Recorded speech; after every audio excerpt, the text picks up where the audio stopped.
Can definitely see potential within this tournament. Like Right after this, I'm gonna start working on the first ever Jump Dash LAN event. so that actually really helped me learn that I have to actually get better before I can do these types of things. Yes. What? 25 right. Are you?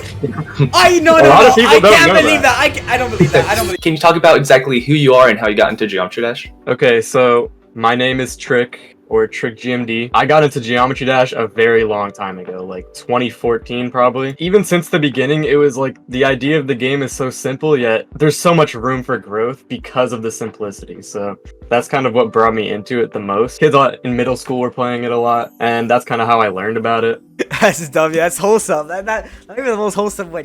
Why did you say yes to joining this tournament specifically? I can definitely see potential within this tournament, like how you guys are really taking it seriously as if it's an actual esports tournament, just as you'd see in a Valorant or Fortnite Pro tournament. It feels as if this is a real tournament, you know? And even when we look at things like the GD World Tournament and stuff, you can see there's inspiration, but they're not taking it to the next level as much as this tournament is. And that's why I would say I said yes to this, is because even a long time ago, I was thinking we need some, like, pro players need some chances to make money off of just being good at the game, you know? Because really the only way that pro players can make money is by, like, making YouTube videos. There needs to be extra incentives to become way better at the game, like a tournament, and we don't really have that. I love that answer, dude. I feel the exact same way, bro. Like exactly, dude. My dream, dude. Imagine one day I build up a league, like I don't know, let's call it the Jump Dash League, because this Jump Dash Cash Cup is an experiment. It's a test, to see how far I could really go.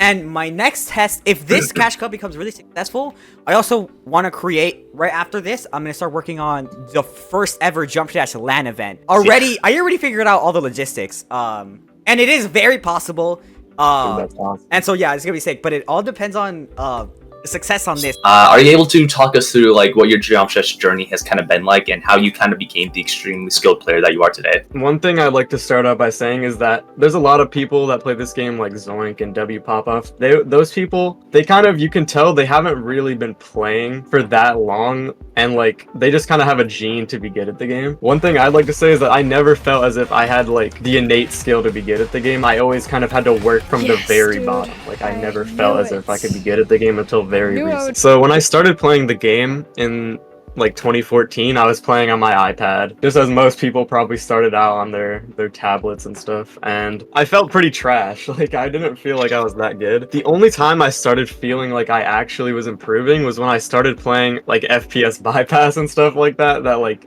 gave those enhancements to get better. It's because I was never really playing on the same playing field as most of the top players until that moment. And then once I saw like the potential that these like extra enhancing skill boosters had, I was like, I could just full send getting better with this stuff. And I started playing this level called Firework. You guys probably know Firework. I mean, even to this day, my biggest verification project. During that, I was like, wow, this is the hardest level, and I'm actually doing it. Like, if I do this, then this is the hardest level ever. I verified it! And it kind of all happened really quickly. Firework was really the main reason as to why I ever saw potential in myself in the first place. And so after Firework, I beat some levels like Tartarus and Kinos, and I started getting progress on like a lot harder levels. There was this one like point after Firework where I just beat levels like Bloodlust, Coeretta, Hyperparacosm, Sonic Wave Rebirth, like back to back to back every single day, like Zodiac, Renovate, Crimson Planet. I just full send it. And then I was actually able to do those levels fast, and I really tried my absolute hardest. And during that moment, I was like, damn, I'm actually pretty good. And then I just started trying to do harder and harder stuff, and I started playing Abyss of Darkness, and I got a lot of progress on that. Then I just started full grinding list demons until eventually I just got way better up to this point. That's pretty much it. I just started really grinding, and I saw the potential I had in myself, and I pushed for it. I love that answer! Dude, that was a good answer! Yes, bro! Yeah, I found your rise to the top to be like so awesome because like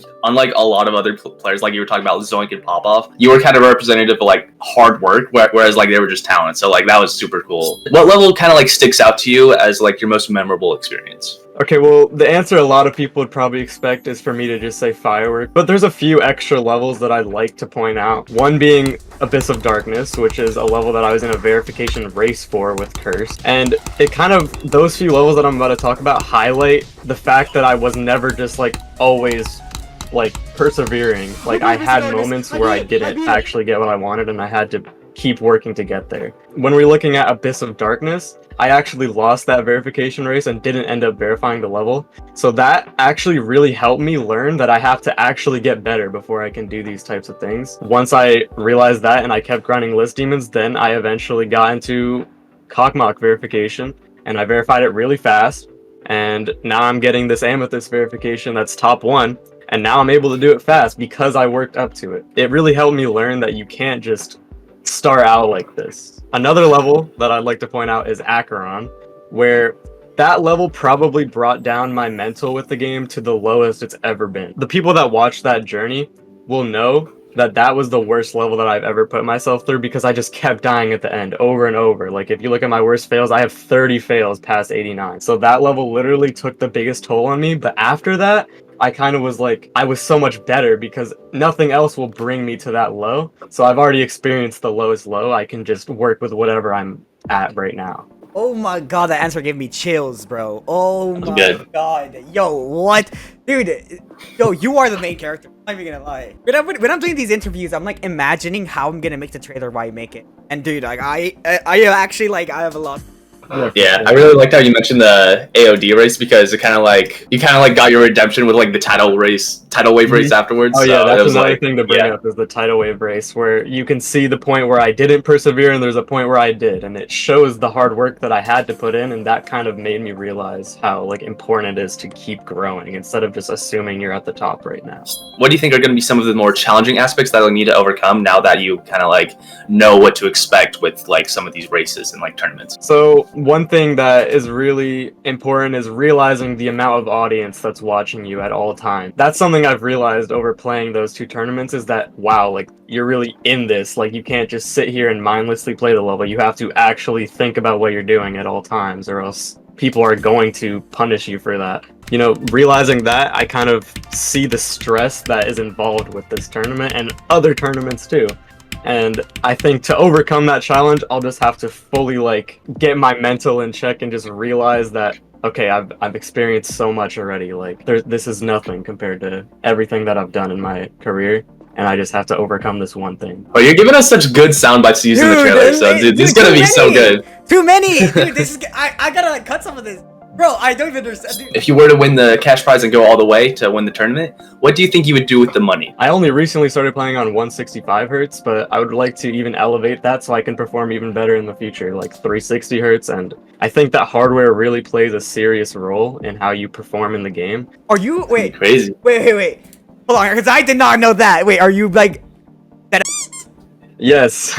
What? 25 hertz. Are you? No. A lot of people I don't can't know believe that. that. I don't believe that. I don't believe that. No. So the potential's still able to gain.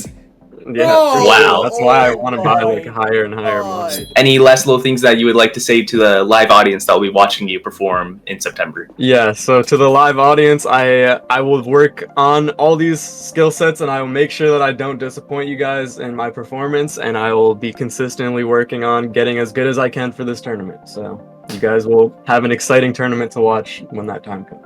Great answer. I love that, bro. Literally, Good answers, man. That is the smoothest interview we've had yet. That is crazy. That's great, dude. Good.